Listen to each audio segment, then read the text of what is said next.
नमस्कार बंधुरा welcome to cooking with इच्छे। आज आमी आपनादेर साथे भीषण हेल्दी एक रेसिपि शेयर करब।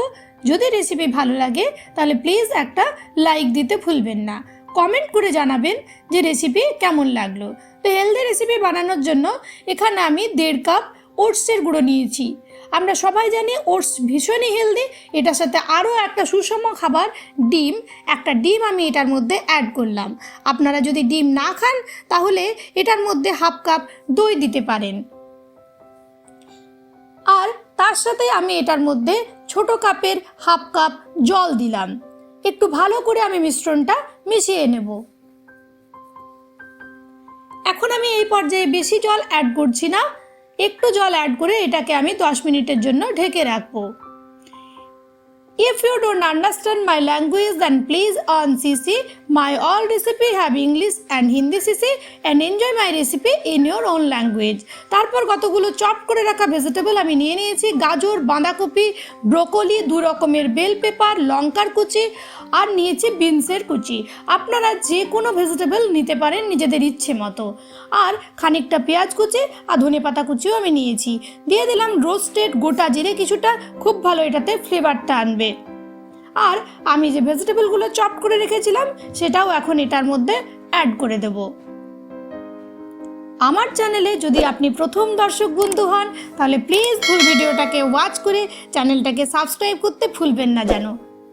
আপনাদের আশীর্বাদ শুভকামনাতে আমার চ্যানেল এগিয়ে যাক অনেক দূর, এটাই আমার প্রার্থনা।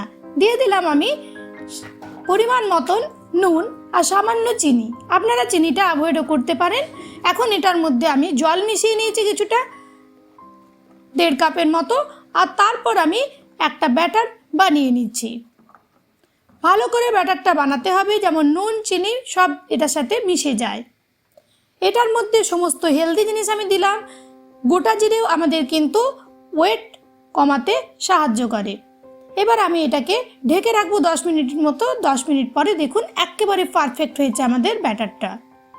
তারপর আমি একটা তাওয়া বসিয়ে দিয়েছি গ্যাসের ওভেনে, আর সেটাতে আমি একটু তেল দিলাম আর তারপর তেলটাকে ব্রাশ করে নিয়েছি। এইবার আমি যে মিশ্রণটা রেডি করেছি সেটা এটার মধ্যে দিয়ে দিচ্ছি। তবে হ্যাঁ, বেশি দেবেন না, একটু পরিমাণে দেবেন, তাহলে খুব সুন্দর হবে আমাদের চিলাগুলো।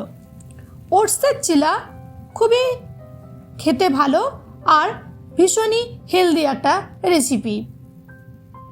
এবার আমি চারদিক থেকে ভালো করে এই মিশ্রণটাকে ছড়িয়ে দিলাম। আর তারপর আমি উপর থেকে খানিকটা গোলমরিচের গুঁড়ো দিয়ে দিলাম। আপনারা অ্যাভয়েডও করতে পারেন, দিলে টেস্টটা অনেক ভালো হবে।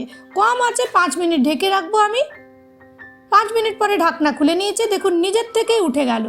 এবার আমি 2 পাশ ভালো করে সেঁকে নেব। এই পাশটা দেখুন কি সুন্দর কালারটা হয়েছে আর টেস্টটা, এই পাশটা ক্রাঞ্চি আর ওই পাশটা নরম হবে আমাদের।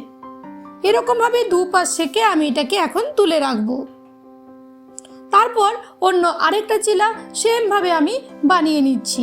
সকালের ব্যস্ত সময়ে খুবই তাড়াতাড়ি তৈরি হয় এরকম একটা হেলদি রেসিপি আজ আমি শেয়ার করলাম। আশা রাখি আপনাদের নিশ্চয়ই মন ছুঁয়ে যাবে। পরবর্তী পর্বে আরও একটা নতুন রেসিপি নিয়ে আমি আপনাদের সামনে চলে আসব। ধন্যবাদ, ততক্ষণের জন্য সবাই ভালো থাকুন।